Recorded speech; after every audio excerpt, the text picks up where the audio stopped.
Hi, hi, hi, hi, hi. Hello everyone. Welcome to Edu Spark with Himanshi. I hope आपकी पढ़ाई बहुत अच्छी चल रही होगी और आप अच्छे से अपनी पढ़ाई को कर रहे होगे, कंसिस्टेंसी के साथ अच्छे से हर एक चीज को कर रहे होगे. ठीक है.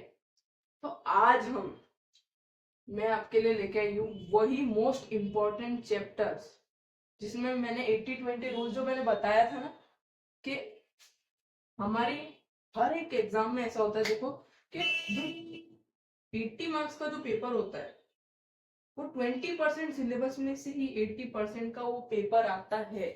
तो क्या होगा, मैं उस 20% सिलेबस को जान लूं. वही आज हम इस वीडियो के अंदर जानने वाले हैं. वही 20% सिलेबस, अगर उसी को आप उसको, ऐसा नहीं है कि इस इन चैप्टरों पे हमें डिपेंड रहना है. नहीं, डिपेंड नहीं रहना इन चैप्टर्स पे. पर हमें अगर इन चैप्टर्स को जो अच्छे से इन पे पकड़ बना के रख ले, इनको अच्छे से घोल के पी जाए, इनको अच्छे से कर ले, तो हम वो 80% मार्क्स अचीव कर सकते हैं. कर सकते हैं. ठीक है. तो इन चैप्टर्स को अगर हमने अच्छे से कर लिया, ठीक है, दूसरे चैप्टर अच्छे से नहीं हुए, ऐसा नहीं कि दूसरे चैप्टर करना नहीं, इन्हीं पर डिपेंड रहना. नहीं, मैं ऐसा नहीं बोलूं कि इस एग्जाम में सिर्फ यही आएंगे. इनसे इन और भी जो आपके चैप्टर्स है ना वो भी आ सकते हैं, ऐसी कोई बात नहीं है. पर ये जो चैप्टर है ये most most most important chapter है, जिसमें से आपका वो 80 मार्क्स का पेपर आ सकता है. तो इन चैप्टर को तो हमें बहुत अच्छे से कर लेना है, बहुत अच्छे से. बाकी अदर चैप्टर्स भी हमें करने हैं. और अगर आपके पास बहुत ज्यादा आपका बैकलॉग क्रिएट हो चुका है ना, तो आप क्या, वो जो भी चैप्टर है अगर इसमें हो या नहीं हो उससे फर्क नहीं पड़ता. अब उसके इंपॉर्टेंट टॉपिक्स करो. पूरा चैप्टर मत करो, इंपॉर्टेंट इंपॉर्टेंट टॉपिक्स करो. ठीक है. अगर आपका बैकलॉग ज्यादा बना हुआ है और अगर नहीं है तो उसको कवर करो, बैठ के टू डू लिस्ट बनाओ और उसको कवर करो. ठीक है. अब मैं बता रही हूँ कि क्या है वो मोस्ट इंपॉर्टेंट चैप्टर्स, जिससे आप ज्यादा से ज्यादा, अगर इनको हमने अच्छे से कर लिया तो हम वो स्कोर ला सकते हैं जिसका शायद हम ड्रीम देख रहे थे. वो स्कोर हम लेके आ सकते हैं इन चैप्टर्स को अगर हमने इन पे पकड़ बना ली अच्छे से अपनी. तो क्या है वो चैप्टर? पहला है पॉलिनोमियल. ठीक है. दूसरा है कोऑर्डिनेट ज्योमेट्री. इसका आप स्क्रीनशॉट भी ले सकते हो, पहले बता दो. Linear equation in two variable statistics. ठीक है. देखो, मैं झूठ नहीं बोल रही हूँ, याद रखना यही है वो सारे इंपॉर्टेंट चैप्टर्स. अगर आपने इनको कर लिया तो आपका काम हो जाएगा. देखो क्यों? क्योंकि मैंने क्या बोला कि देखो, हमारे पूरा सिलेबस नहीं पूछते एग्जाम में. स्कूल में लोग, स्कूल में टीचर्स वगैरह जो भी होते हैं, जो भी पेपर बना रहा होता है, वो पूरा सिलेबस में से चीजें नहीं पूछते. वो 20% सिलेबस में से ही पूछते हैं. उनमें से थोड़े से में पूछते हैं और उसका ही वो 80 मार्क्स का पेपर बना देते हैं, मतलब 80% का पेपर बना देते हैं. तो इन चैप्टर को आपको पकड़ के रखना ही है. कुछ भी हो जाए इन पे पकड़ बनानी है. ठीक है. दूसरे चैप्टर कच्चे पक्के थोड़े रह भी जाए तो ठीक है. इन पे अच्छे से पकड़ बना लोगे ना 9th क्लास वालों, तुम्हारे लिए बहुत बेनिफिशियल रहेगा. ठीक है. लीनियर इक्वेशन, देखो polynomial, coordinate geometry, linear equation in two variable, statistics है ना, अपना matter in our surrounding, atoms and molecules अपने साइंस के अंदर, motion, force and laws of motion. ठीक है. अब इसमें बोलोगे बायोलॉजी की तो चैप्टर है नहीं, तो क्या बायोलॉजी की इसमें से है? और वो नहीं आएंगे क्या क्वेश्चन साइंस के पेपर में? आएंगे. मैं कह रही हूँ बिल्कुल आएंगे. ये तो सिर्फ मोस्ट इंपॉर्टेंट चैप्टर्स हैं. तो इसका मतलब ये नहीं कि बायोलॉजी का कुछ नहीं आएगा. आएगा, 110% आएगा. इसका ये मतलब है कि इनको आपको अच्छे से करके रखना है और बायोलॉजी की जो भी चैप्टर है उनको भी करना है. और अगर ज्यादा ही बैकलॉग क्रिएट हो चुका है तो अब उसके इंपॉर्टेंट इंपॉर्टेंट टॉपिक्स करो. बाकी ये है आपके मोस्ट इंपॉर्टेंट चैप्टर्स. बाकी बायोलॉजी के भी चैप्टर अच्छे से करो. ठीक है. जो भी चैप्टर्स है आपके. ठीक है. सोशल साइंस, सोशल साइंस के अंदर है फ्रेंच रेवोल्यूशन, है ना, India and the competitive world, physical features of India, ये ज्योग्राफी का चैप्टर है अपना, the story of village Palampur economics का फर्स्ट चैप्टर है, ठीक है। इंग्लिश के अंदर देखो, इंग्लिश के अंदर ऐसा कोई इंपॉर्टेंट नहीं है, क्यों, क्योंकि वो स्कूल वाले हैं। आप बोलोगे क्या कोई तो स्टोरी होगी यार जो इम्पोर्टेंट होगी, पर मेरे हिसाब से कोई स्टोरी या कोई पोएम इम्पोर्टेंट नहीं होगी, क्यों, क्योंकि कोई भी पोएम, कोई भी चैप्टर में से इंग्लिश या हिंदी, इन दोनों में ही उठा के क्वेश्चन पूछ सकते हैं एग्जाम में। वो कोई भी पोएम हो, कोई भी हो, है ना, कोई भी चैप्टर हो, उसमें से उठा के आपको क्वेश्चन पूछ सकते हैं। तो आपको हर पोएम आनी चाहिए, और इंग्लिश तो ऐसी चीज, सारी चीजें उसमें आनी चाहिए, उसमें तो बैकलॉग रहना ही नहीं चाहिए, क्योंकि स्कूल में ही हमें आधी चीजें समझा दी जाती है। इंग्लिश तो ऐसी चीजें चैप्टर्स स्कूल में ही समझ में आ जाते हैं। तो आपको इसके घर घर पे तो हाँ, प्रैक्टिस आपको घर पे करनी पड़ेगी इसकी, पर अगर आप भूल गए हो तो रीड करना पड़ेगा बुक को। बाकी प्रैक्टिस आपको करनी पड़ेगी, भर भर के करनी पड़ेगी अगर इंग्लिश में मार्क्स लेके आने हैं तो। बाकी स्टोरीज तो हमें याद रहती है यार, है ना, और नहीं रहती तो आप यूट्यूब पे देख सकते हो, ठीक है। स्टोरीज आपको याद रहती है। बाकी जितना ज्यादा ग्रामर की प्रैक्टिस करोगे, जितना ज्यादा राइटिंग स्किल्स की प्रैक्टिस करोगे, इसमें लेटर की प्रैक्टिस करोगे, उतना ज्यादा इंग्लिश में महारत हासिल कर लोगे, ठीक है। और ये सेम चीज अपने हिंदी की भी है। हिंदी में आपको सारी स्टोरी, सारी पोएम पता होनी चाहिए, क्योंकि वो स्कूल में ही समझ में आ जाता है। ये तो इतना तो मैं मान के चलती हूँ, देखो आई नो स्कूल में अदर सब्जेक्ट्स नहीं समझ में आते, वो साइंस हो गया, मैथ्स हो गया, वो है ना, क्योंकि वो बाहर जाते हैं, और मेरे साथ भी ये चीज होती थी, है ना। तो स्टोरी तो तुम्हें समझ में आती होगी स्कूल में, है ना, नहीं आती तो यार ज्यादा टाइम की वीडियो नहीं होती यूट्यूब पे। अगर एक आध ऐसी स्टोरीज है जो आपको नहीं समझ में आ रही, तो आप जाके आराम से यूट्यूब पे देख सकते हो, या बुक रीड, अगर आपके पास इतना समय है, आपको लगता है, तो आप बुक रीड कर लेना भैया, है ना। ग्रामर, ग्रामर की प्रैक्टिस होनी चाहिए, है ना। और राइटिंग स्किल, इसमें आपको अनुच्छेद लिखना आना चाहिए, आपको विज्ञापन लेखन आना चाहिए, मतलब ये सारी चीजें आपको पता होनी चाहिए, सूचना पता होना चाहिए, है ना, कैसे इन सब की पे पकड़ बनानी है, ठीक है। तो यही थे अपने most important chapter class 9th के, ठीक है।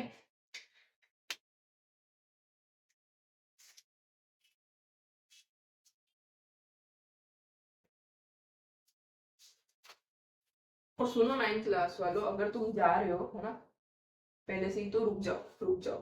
तुम्हें एक बात बोल रही हूँ 9th क्लास वालों, कि देखो अगर हो सकता है तुम्हारे बैकलॉग्स बने हुए हो, है ना, तो उन बैकलॉग को कवर करो, अभी अभी टाइम है आपके पास, अक्टूबर अक्टूबर में बैकलॉग्स को कवर कर लो, ठीक है।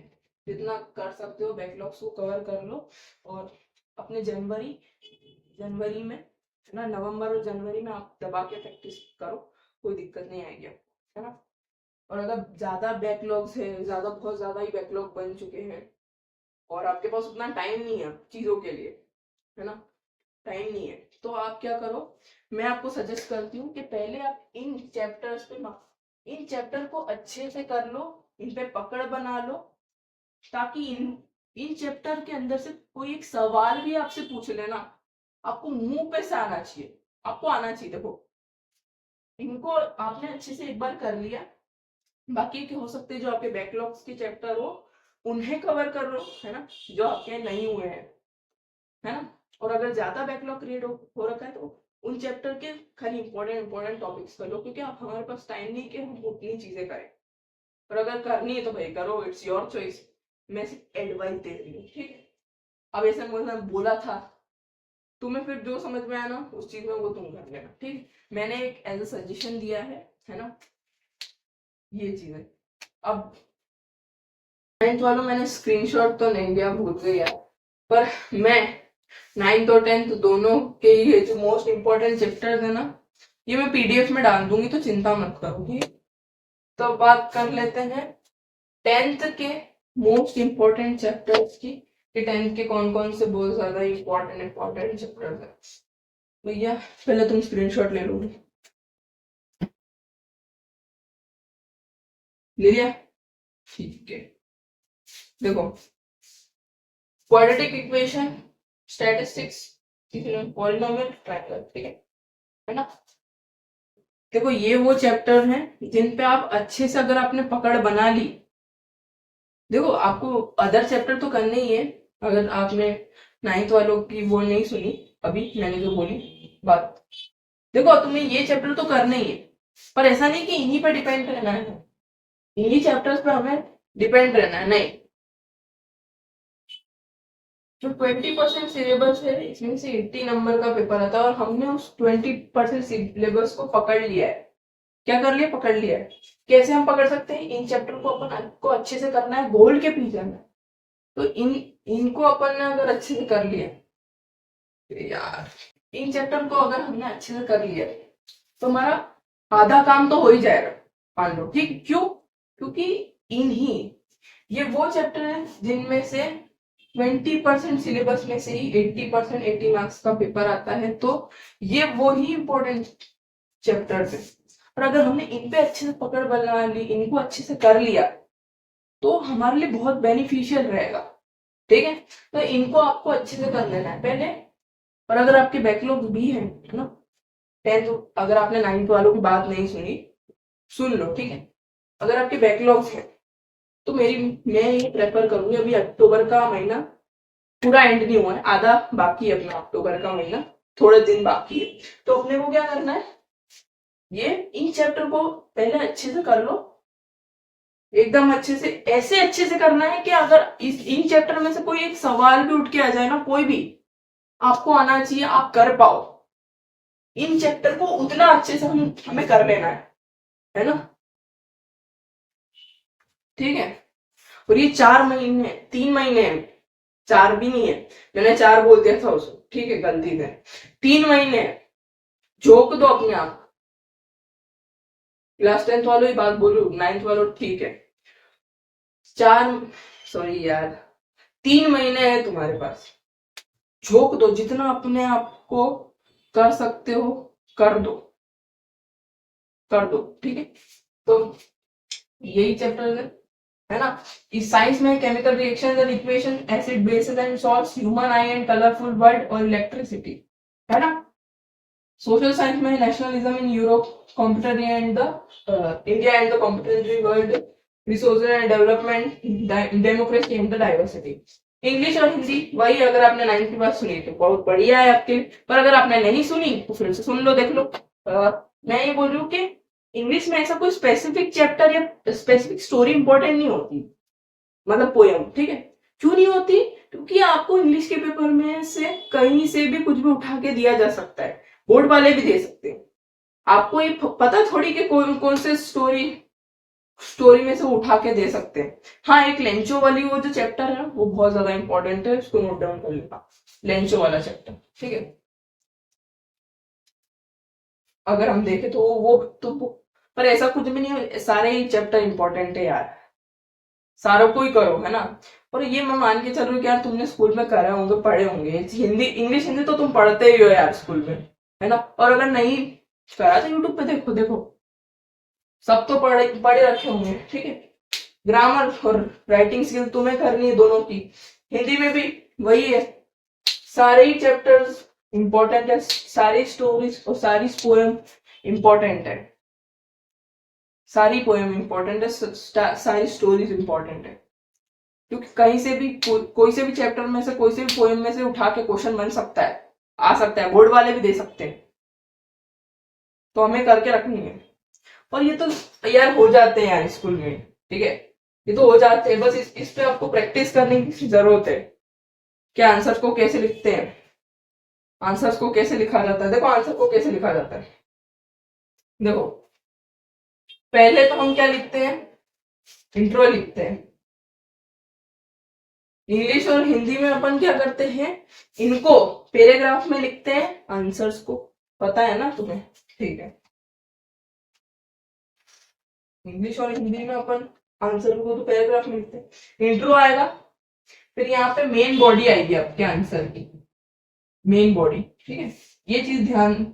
और आखिरी में आपका कंक्लूजन आ जाएगा, कंक्लूजन, ठीक है। ये ऐसे लिखा जाता है इंग्लिश और हिंदी के आंसर। यूं नहीं कि 2 नंबर का पेपर दिया, लंबी चौड़ी कहानी लिखकर आ गए, नहीं। अगर जितने का पूछा है उतना ही लिखो, उतने का पहले देखो, इंट्रो दे दो पहले उस चीज से रिलेटेड जो भी पूछा है आपसे, मेन बॉडी लिख दो, मेन चीजें क्या है उसके अंदर, मेन मेन चीजें, और आखिरी में कंक्लूजन कर दो कि हाँ ये ऐसा ऐसा हुआ था, बस कुछ भी नहीं है, ठीक है। ऐसे करना है इंग्लिश हिंदी दोनों में, स्पेशली इंग्लिश में ही, ठीक है। ये समझ में आ गया? स्क्रीनशॉट नहीं लिया है, ले लो वापस से, ले लिया। देखो ये तो मैंने बता दी ये सारी चीजें, और मैंने यही बोला कि यार अगर आपके बहुत बैकलॉग्स हैं तो आप पहले इंपॉर्टेंट, क्योंकि अब हमारे पास उतना समय नहीं है, तो अब क्या करना है तुम्हें, अब उन चीजों के इंपॉर्टेंट इंपॉर्टेंट टॉपिक्स करो, है ना। अगर ज्यादा बहुत ही ज्यादा सिलेबस बच गया है आपका, बहुत ही, और टाइम नहीं है, कैसे करे हर एक सब्जेक्ट को कैसे करे, है ना। तो आप उन चैप्टर के सिर्फ इंपॉर्टेंट इंपॉर्टेंट टॉपिक्स उठाओ, उन्हें समझो, उन्हें इतना पक्का बना लो कि उनमें से कुछ भी पूछे आना चाहिए, आना चाहिए, ठीक है। तो और अगर इतना बैकलॉग नहीं हो सकता कि 2-3 चैप्टर हैं बैकलॉग में हर एक सब्जेक्ट के पढ़े, तो टू डू लिस्ट बनाओ, टारगेट बनाओ कि हाँ आज मुझे ये चैप्टर करना है किसी भी हालत में, आज इसकी प्रैक्टिस करनी है, आज इसका रिवीजन मारना है, जो भी है तुम्हारा वो सब मुझे करना है, ठीक है। ये तुम पे है, ठीक है, ये चीज है। तो ये तो मैंने बता दिया, पर पहले प्रेफरेंस किसको दोगे, मोस्ट इंपॉर्टेंट चैप्टर्स को, इन्हें पहले एकदम अच्छे से कर लेना, बाद में जो भी तुम्हारा बैकलॉग कम ज्यादा है उस हिसाब से चीजें मैंने जो बताई वो कर लेना, ठीक है। आई होप आपको समझ में आया होगा, है ना, और आपको ये वीडियो अच्छी लगी होगी। वैसे यार देखो बहुत मेहनत लगती है बनाने में एक इतनी वीडियो, वैसे लगता है कि यार बैकग्राउंड वैसे तो उतना अच्छा नहीं है, कैमरा भी अच्छा नहीं है, पर मेहनत लगती है, थंबनेल बनाओ, ये करो वो करो, वीडियो को एडिट करो, ये बोर्ड बोर्ड लेके आई हूँ, वैसे अभी बोर्ड को टांगने में मुश्किल आ रही है, ऐसे टांगा हुआ है बोर्ड को, ठीक है। तो यार कर दो, अगर तुम्हें कोई हेल्प हो रही हो तो शेयर कर दो, मैं ये नहीं बोल रहा सब्सक्राइब करो चैनल को, मत करो यार, देखो मत करो सब्सक्राइब, मेरा ये कोई मोटिव नहीं कि मैं चैनल को सब्सक्राइब करवाऊं या कुछ और, मेरा एक ही मकसद है कि मैं स्टूडेंट की हेल्प कर पाऊँ, ठीक है। अगर कहीं से उसकी हेल्प नहीं हो पा रही, वैसे तो बहुत सारे कंटेंट क्रिएटर है मैं जानती हूँ, पर मेरा एक शौक है और मैं ये करना चाहती हूँ, कि मुझे पता है स्टूडेंट अपनी लाइफ में क्या क्या प्रॉब्लम झेल रहा होता है, पढ़ाई से रिलेटेड उसके बाहर भी, nervousness, anxiety, social anxiety, confidence ना आ पाना, जैसे मेरी दिक्कतें थी, तो बहुत सारी चीजें होती है, उन चीजों पे भी मैं आऊंगी, डालूंगी भी, बेशक मैंने कैसा अपने आप को उस चीज पे काम करा और मैंने आगे बढ़ाया, तो उन सब चीजों के बारे में डालूंगी, है ना। इस चैनल पे नहीं, एक नया चैनल बनाऊंगी, ठीक है, तो वो भी अपना आगे का प्लान है, ठीक है। तो आई होप आपको यार वीडियो पसंद आई होगी, और पसंद आई है तो प्लीज लाइक कर देना, शेयर कर देना अपने फ्रेंड्स के साथ जो भी है ना, अगर ये वीडियो आपके लिए हेल्पफुल रही है ना। बाय, फिर अब मिलेंगे नेक्स्ट वीडियो के अंदर, बहुत ही जल्दी आपके लिए एक नया टॉपिक लेके आ जाएंगे, है ना, ऐसी कोई बात नहीं है, और डरना नहीं है यार, बोर्ड से तो क्या हो गया, और 9th वालों तुम भी मत डरो, है ना, ऐसी चीजों को अपना बेस को स्ट्रॉन्ग करो, 9th वालों, है ना, बेस को तुमने स्ट्रॉन्ग कर लिया ना तो तुम्हें 10th में दिक्कत नहीं आएगी, आगे भी दिक्कत नहीं आएगी, कि यही बेस है। मान लो आपने 11th स्ट्रीम में साइंस चूज करी, तो आपकी ये बेस बेस अगर अच्छे से करे होंगे आपने, बेस को पढ़ा होगा, तो आपको 11th में दिक्कत नहीं आएगी, है ना। तो हमें बेस को एकदम अच्छे से पढ़ना है, ऐसा नहीं कि 9th है तो हल्के में ले रहे हैं हम 9th को भी, नहीं, अगर 9th नहीं करोगे तो 10th का थोड़ा बहुत कुछ भी समझ नहीं आएगा, थोड़ा बहुत नहीं, मतलब ऐसा नहीं है कि 9th अगर आपने पूरी नहीं ही पढ़ी है तो आपको 10th का कुछ भी समझ नहीं आएगा, ऐसा नहीं है, क्योंकि मेरी 9th की आधे से ज्यादा चीज छूटी थी, बट आपको आनी चाहिए, देखो क्योंकि 11th में आपको काम आएगी, अगर आप साइंस स्ट्रीम ले रहे हो तो आपके लिए वो बहुत ज्यादा बेनिफिट, तो अपने बेस को स्ट्रॉन्ग करो, 9th और 10th का ये जो अपना बेस है ना, इसको स्ट्रॉन्ग बना के रखो, ठीक है, कि कैसे भी करके, ठीक है, नंबर ठीक है, नंबर नंबर कुछ नहीं होता, ठीक है, इन बेस को स्ट्रॉन्ग बना लोगे ना, तुम्हारे आगे बहुत बेनिफिशियल रहेगा, ठीक है, कोई से भी स्कूल में जाओगे या कहीं भी जाओगे, ठीक है। तो आई होप आपको ये वीडियो बहुत पसंद आई होगा, बहुत क्या, अगर हाँ पसंद आई होगी, पसंद आई तो प्लीज शेयर कर देना, वही बार बार ये चीज बोल रही हूँ मैं, तो चलो अब पढ़ लो, है ना, जाके, या जो भी तुम कर रहे हो कर लो, अपना काम काम ही करना पर, है ना, कुछ और मत करने लग जाना, देखो काम ही करना, ठीक है। ये जो चीजें बताई है मैंने, इन पे काम करो और यार कर लोगे तुम, ठीक है। चलो कुछ बात बात है नहीं, इनको एकदम बढ़िया से करो, क्लास 10th वालों और क्लास 9th वालों, जो मैंने चैप्टर बताया उनको अच्छे से कर लो, बाकी कुछ करने की जरूरत नहीं है। बाकी अपने बैकलॉग निपटा लो और उनकी प्रैक्टिस जितनी ज्यादा कर सकते हो, जितना ज्यादा रिवीजन कर सकते हो करो, और जितने ज्यादा मॉक टेस्ट लगा सकते हो लगाओ, ठीक है, लगाओ। और ठीक है, बाय बाय, नेक्स्ट वीडियो पे मिलेंगे।